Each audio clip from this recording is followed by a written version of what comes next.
Oh boy, my top 10 worst John Cena matches. Let's just dive right in.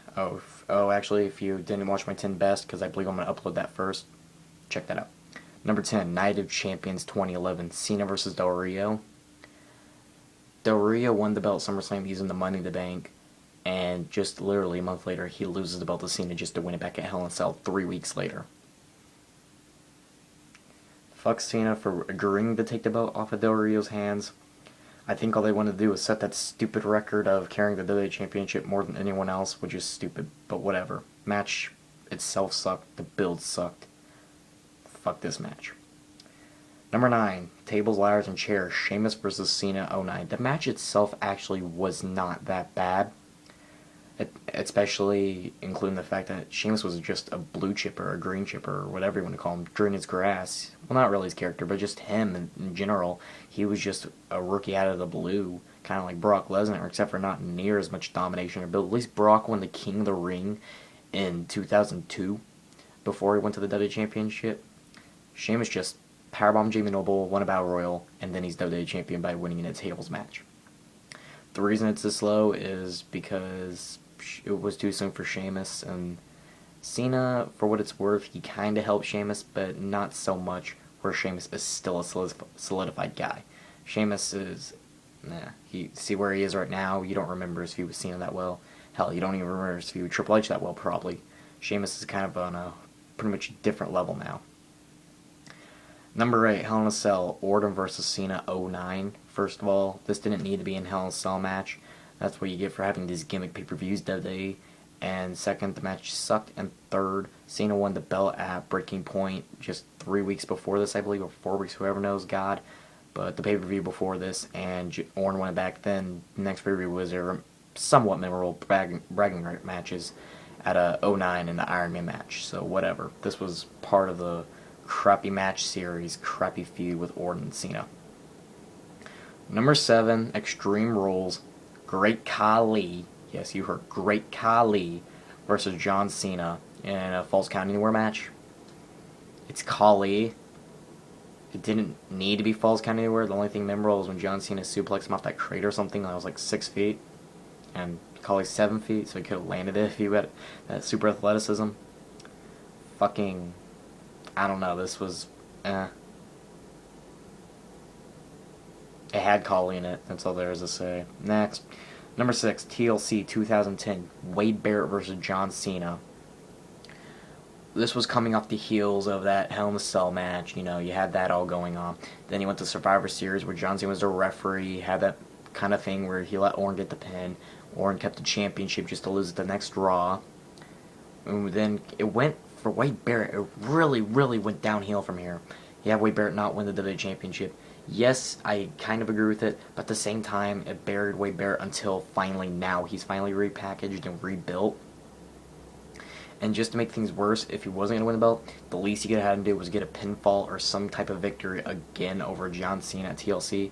At least granted, he had a victory over John Cena at Hell in a Cell in 2010. But still, this match, it wasn't even very good, and only thing memorable was when John Cena got all those chairs and just splattered on Wade Barrett. Only thing memorable. Whatever, though. That's Wade Barrett for you. At least he's doing better now on SmackDown. Number 5, Over the Limit, John Cena versus The Miz, 2011. The reason this isn't lower is 1, it's not a memorable pay-per-view. 2, it's not a memorable match. And 3, it had Miz kind of still solidifying himself as a main eventer, even though he lost the belt this pay-per-view. And also, it kind of showed that it was kind of, for what it's worth, even though it's not worth anything now, it was building up Alex O'Reilly as could be a main eventer or upper mid-card, and now Alex O'Reilly's on NXT. Whatever, though. But the match itself was pretty much crap. It was pretty much a handicap match the whole time. And Cena just came back and beat the shit out of The Miz, but the 4 above this are up here for more better reasons than Super Cena ability. Number 4, I'm probably going to get shit for this. The Rock and John Cena versus The Miz and Truth, Awesome Truth.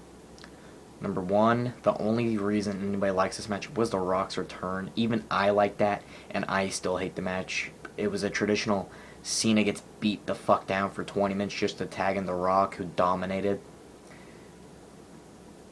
Miz and Truth didn't have any chance against Cena and The Rock, and the ending was simply rock bottoming Cena, and it should have actually been Cena hitting the FU on The Rock. Cena's the one that needs to look better, not The Rock. The Rock's already solidified. He's been solidified for years now.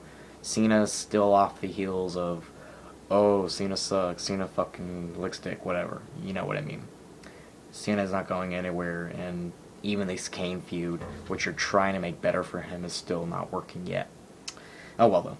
Number 3, John Cena vs. CM Punk, SummerSlam 2011.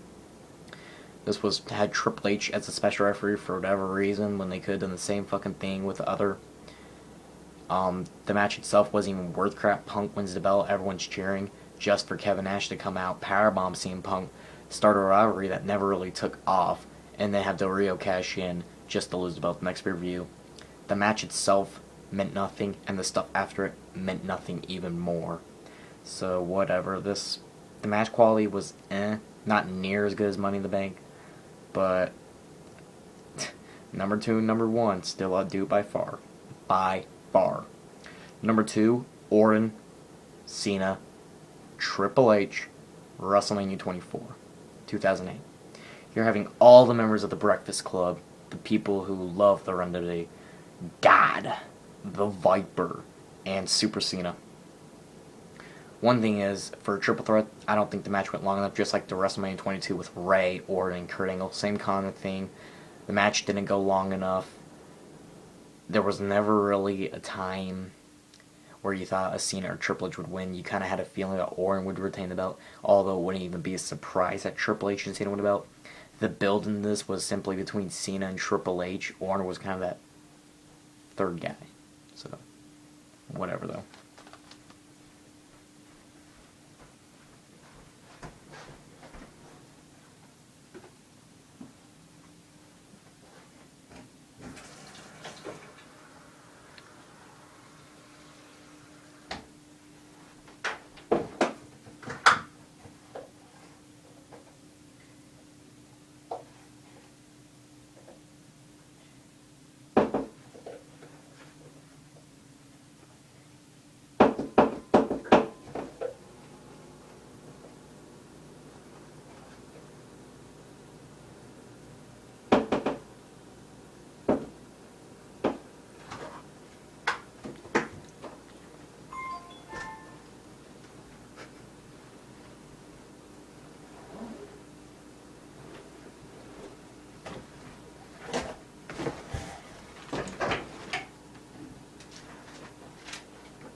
Okay. Sorry about that. I thought she knew I was in here. Whatever. Okay. Now for the suspense. Number 1, The Miz vs. John Cena, WrestleMania 27, 2011. This is really a match where The Miz needs to be built up and get that big victory that solidified him as a main eventer. And that didn't happen simply as John Cena, he just had that traditional beatdown. He got some offense in the match, but not near enough. The match was just started. Both these guys got fucking concussions in the match. Match quality wasn't even that good. And it ended with The Rock bottoming Cena just to get Miz the pin. And the show itself ended with The Rock. So this didn't solidify Miz well enough. The Rock was the last thing he saw. And even Cena looked like a bitch. For a WrestleMania, your Grand Slam show, your Super Bowl, and it ends this way? Come on now, WWE, that's just bullcrap. But whatever. That's my top 10 worst. You can check out my top 10 best. You can subscribe, like, comment. That whole thing, it doesn't actually happen very often, believe it or not. I think that's the first time it ever happened. Well, it's the first video where it happened. I'm going to upload it. Let's just go with that. Build suspense. Talk to y'all later.